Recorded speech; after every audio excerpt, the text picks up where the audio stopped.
Hey guys, Retro Ritchie here, sending all my love to long ago, and I'm not looking in the camera. Hey, that's a good start for the new series!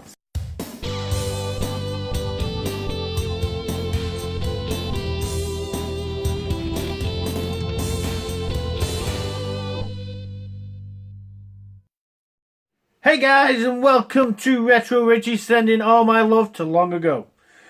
So, Spider-Man Homecoming is currently hitting theatres and cinemas all across the world. I went to see it the other night. I didn't think it was the best Spider-Man I've ever seen. There are good parts, there are bad parts.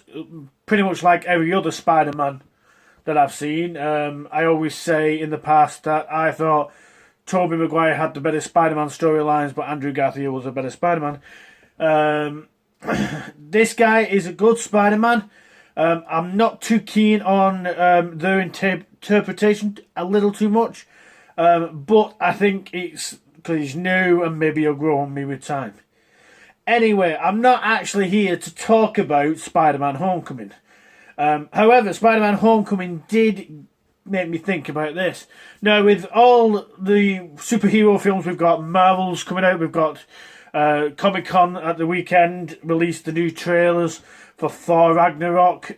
We've also got Black Panther coming out, all leading to the Infinity War, which footage got shown at Comic-Con, but nobody else has seen.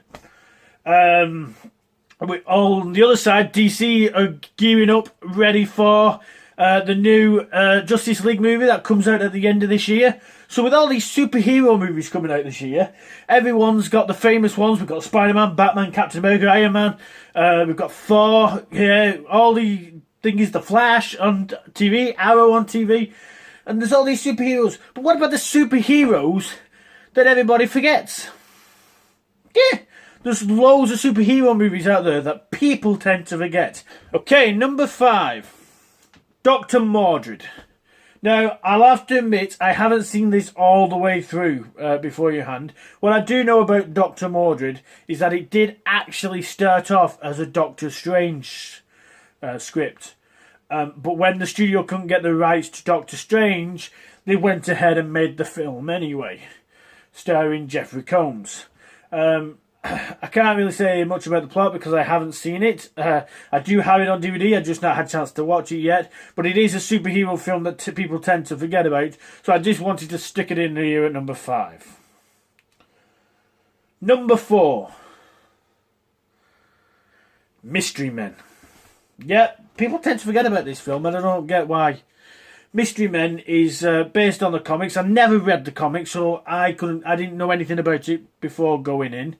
But Mystery Men is about a group of friends who want to be superheroes. They want to be superheroes. They've got the city has got the Captain Fantastic, played by Greg Kinnear, and he wants to.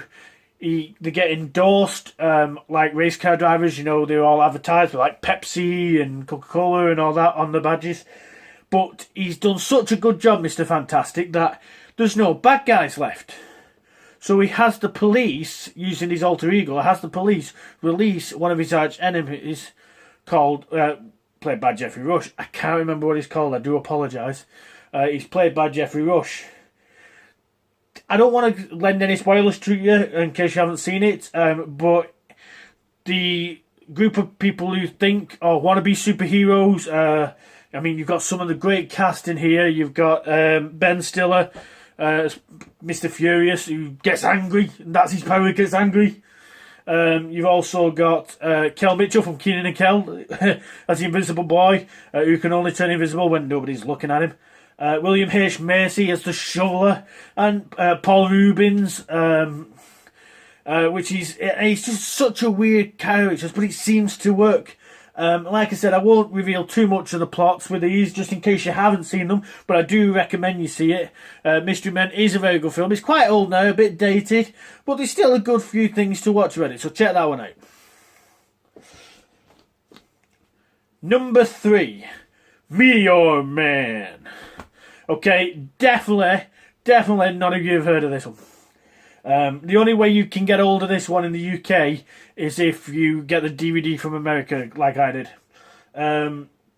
But yeah, it comes across a little bit as a Superman parody, but it's not. It's his own story in its own right. Jefferson, I think it's Jefferson Reed. I can't remember his name. I think it's Jefferson Reed, the character's name. It's been a long time since I've seen it, so I do apologise. He gets hit by a meteor that grants him special powers. He can see through walls. He can fly. He can fly, but he's scared of heights. So there's some quite really good comedy there. He's got super strength, and if he touches a book, he can incorporate that book and remember everything that's in that book. And it's all about, everybody knows his secret identity, so that causes a bit of trouble.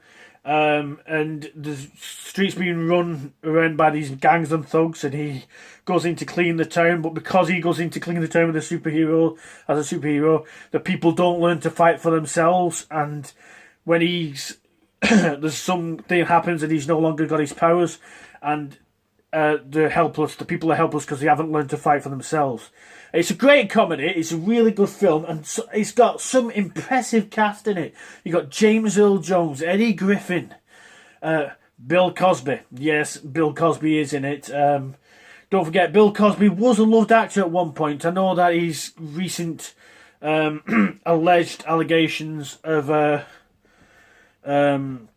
caused his reputation to diminish, but he was a well sought after comedic actor at one point, thanks to The Cosby Show and a few other films. So yeah, Bill Cosby is in this film, and he's quite a good part in it as well. But yeah, a lot of people don't know about this one, again, mainly because it didn't really get released in the UK, and the only way to get it is to get hold of the copy from America. So I do highly recommend you get the copy from America. And that's Medium Man at number 3. Number 2, The Phantom. Now, come on, you know about The Phantom. There was a cartoon back in the 90s on Fox Kids called The Phantom 2040. Phantom's been going in comics for ages, right? I spoke to a friend recently and said, do you remember The Phantom? And they said, yes, we do remember The Phantom, but I haven't seen the film in ages. Yes, there was a film back in 1996, I think it was, starring Billy Zane as the Phantom. The Phantom is known to people as the ghost who walks. People think he's an immortal. He's not. It's Father is the Phantom. When he dies, he passes on to the Son, and so forth and so forth.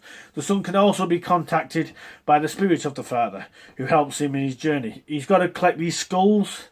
James Remar plays one of the bad guys, and it's such a really good film. Kirsty Swanson's in it. If you don't remember Kirsty Swanson, she was the original Buffy the Vampire Slayer.